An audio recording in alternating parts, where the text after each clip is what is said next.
Hey yo, Nagadef, Silonek, Mba Yongi Sidiam. Laissez tomber. Là, j'apprends à parler Wolof parce qu'à l'ouverture des frontières, je vais faire une semaine au Sénégal. Et après, je bouge en Côte d'Ivoire. Donc, je me mets un peu dans le bain, quoi.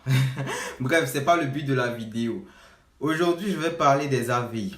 Voilà, parce qu'il y a certains qui font l'amalgame, en fait. Certains pensent que lorsqu'on parle d'AVI, on n'a plus besoin de garant financier et que AVI est forcément un compte bloqué. Je vais éclaircir ce point-là après le générique.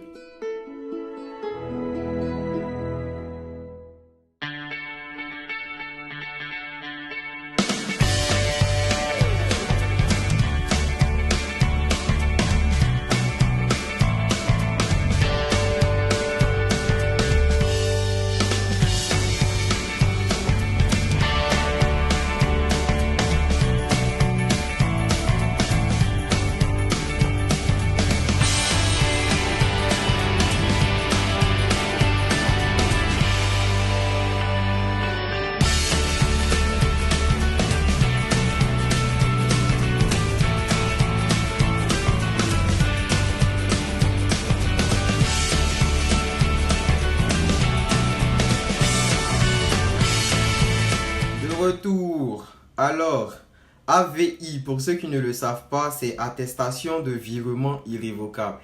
Ça se fait à la banque et la banque en question contacte après le ministère des Finances et tout pour se faire l'AVI. Voilà, c'est un papier qui est pratiquement indispensable pour la demande de visa. Lorsque le garant n'est pas en France, tant que le garant est en Afrique, il est obligatoire de faire un AVI, sauf si son compte bancaire est en France. Voilà, si vous avez un garant financier en Afrique, l'AVI est obligatoire, quel que soit le type que vous allez utiliser. Voilà. Et savoir en fait, le garant financier en Afrique ne peut pas se contenter de faire une simple lettre comment on appelle, une simple attestation d'hébergement écrite pour dire que oui, c'est mon fils ou c'est mon neveu, arrivé en France, je m'engage à lui envoyer de l'argent et tout. Qu'est-ce qui prouve qu'il va vous envoyer? Rien.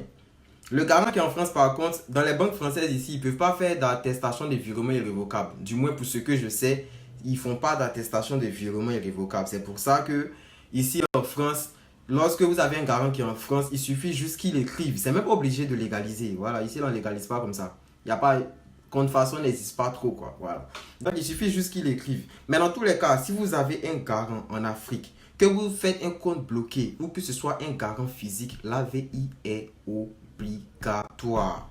Voilà, mettez ça dans votre tête. Quand on dit AVI, c'est pas compte bloqué forcément. Voilà, simple. Moi, je prends mon exemple. Moi, lorsque je venais, je n'ai pas fait de compte bloqué. Mon père aussi n'a pas bloqué 5 millions sur lui, son compte pour être mon garant. Non. Lui-même, son compte, quand on prenait, il n'y avait même pas les 5 millions dessus. Voilà, on a juste utilisé le bulletin de salaire. Et puis, c'est relevé bancaire, ce qui restait sur son compte là, que j'ai utilisé. Là, on a juste pris ça. Et puis, il a fait l'attestation de virement irrévocable de sa banque. Lorsque vous faites l'attestation de virement irrévocable à la banque, ce n'est pas obligatoire qu'il y ait les 5 millions dessus. Si vous avez un garant, je précise.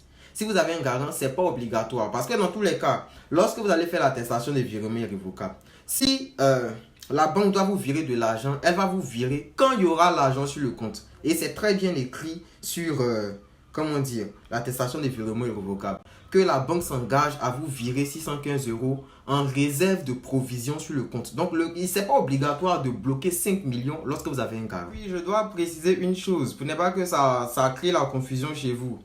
Votre garant n'est pas obligé d'avoir les 5 millions sur le compte s'il touche le triple des 615 €. C'est-à-dire en francs CFA, il est au minimum à 1 200 000. Voilà. Ça, là, il n'est pas obligé. Si vous avez des garants qui sont à près de 500 000, que vous voulez faire votre demande de visa, arrangez-vous à ce que votre garant ait les 5 millions sur son compte. Voilà. Mais dans tous les cas, vous allez faire l'AVI. Si vous prenez un garant, ce n'est pas forcément qu'il fasse un compte bloqué. Son compte courant peut passer. S'il n'a pas un gros salaire qui touche aux alentours de 600 000, 700 000, 800 000, sur son compte courant qu'il y ait au minimum 5 millions, il n'est pas obligé de bloquer cette somme-là. Maintenant, pour ceux qui n'ont pas de garant financier, vous êtes obligé de faire un compte bloqué à votre nom. Le compte doit être en votre nom, sinon ça ne va pas passer. Le compte doit porter votre nom. Si vous faites un compte bloqué, le compte doit porter votre nom pour que ça passe. Maintenant, le souci avec les comptes bloqués, c'est quoi? C'est que, vu que le compte, il porte vous-même votre nom, en votre absence, votre garant ne pourra pas retirer. C'est vous obligatoirement. Alors, il y a... Bon, sauf si vous êtes mineur, bien sûr. Alors, il y a d'autres moyens. Si vous faites un compte bloqué, vous pouvez faire, comment dire, une attestation de virement irrévocable unique. Parce qu'il y a deux types. Il y a attestation de virement irrévocable mensuel, c'est-à-dire ils vont vous envoyer 615 € chaque mois. Ou attestation de virement irrévocable unique, c'est-à-dire on vous vire vos 5 millions en une fois dès que vous êtes en France. Mais le souci, c'est que quand on va vous virer les 5 millions en une fois lorsque vous serez en France, pour ceux qui comptent récupérer l'argent pour remettre à leur garant après, si vous êtes en France, vous ne pourrez pas virer aussi facilement 5 millions de la France vers votre pays. Ils vont demander des explications. Donc c'est un peu ça aussi le souci. C'est un peu ça le souci. Vous ne pourrez pas virer 5 millions de la France vers la Côte d'Ivoire aussi facilement. Voilà, donc dans tous les cas, l'argent va rester avec vous. Et puis ce sera à vous de gérer. C'est le petit hic pour ceux qui comptent bloquer juste pour la procédure. Et puis après, ils vont remettre à leur garant. C'est le petit problème là qui se pose. Voilà, mais je rappelle encore une fois, pour ceux qui ont des garants financiers qui touchent le triple des 615 €, il n'est pas obligatoire de faire un compte bloqué. Voilà, vous pouvez utiliser les relevés bancaires. J'ai dit les relevés bancaires, les fiches de paie de votre garant, ça passe. Maintenant, s'il n'a pas un gros salaire, quand il dit gros salaire, ça doit être au minimum les 600 000. Voilà.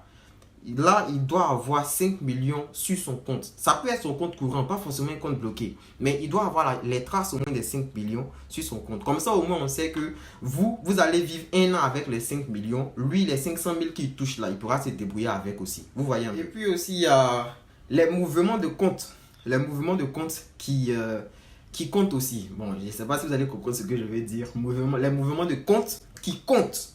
Voilà, parce que il y a certains, par exemple, leurs parents ont des salaires de 800 000. Mais en dehors, leur compte bancaire, ça bouge beaucoup. Ils ont des salaires de 800 000, mais sur leur compte bancaire, on voit qu'il y a des mouvements de 40 millions au moins par mois. Vous voyez, ce type-là aussi, ça peut passer. Voilà, il y a des gens qui ont des garants de 800 000. Le garant n'a même pas les 5 millions sur le compte. Mais tellement que le compte, il y a toujours des mouvements, c'est toujours crédité, il y a toujours des mouvements qui sont assez élevés. Ça passe aussi. Voilà, mais pour ceux qui veulent faire un compte bloqué et puis après ramener à leur garant, ce ne sera pas aussi simple. Parce que moi-même, je suis là pour ma procédure de titre de séjour. Lorsque mon papa renouvelait l'AVI, pour renouveler l'AVI, là, moi-même, je suis son fils, là, on demande des explications. Pourquoi il veut me virer l'argent? Il demande des explications. Pourquoi il veut me virer l'argent? La preuve. Qu'est-ce que je vais faire avec l'argent? Donc maintenant, il a dû fournir, comment dire, mon contrat de bail, ce genre de trucs, mon passeport et tout. Même mon certificat de scolarité, pour qu'ils sachent que l'argent qu'on m'envoie là, c'est pas pour d'autres choses que payer le loyer et puis peut-être l'inscription à l'école. Et ça, c'est parce qu'il veut m'envoyer 615 € par mois. Donc vous ne pourrez pas envoyer 5 millions de la France vers la Côte d'Ivoire aussi facilement. Si vous faites un compte bloqué, ça vous devez le savoir. Voilà. Sinon, l'AVI, je précise, si vous avez un garant qui touche assez, c'est pas obligatoire. Pour l'AVI, je précise, si vous avez un garant qui touche assez, qui touche le triple des 615 €, c'est pas obligatoire qu'il y ait 5 millions sur son compte. Et en résumé, ce que je vais vous faire comprendre en fait, quand on dit AVI, c'est pas seulement compte bloqué. AVI se fait aussi avec le compte courant de vos garants. Ça, vous devez savoir. Parce qu'il y a certains qui m'écrivent, quand on dit AVI, eux, ils pensent déjà compte bloqué. Non. Dans tous les cas, que ce soit un compte bloqué, que vous ayez un garant, en Afrique, l'AVI se fera.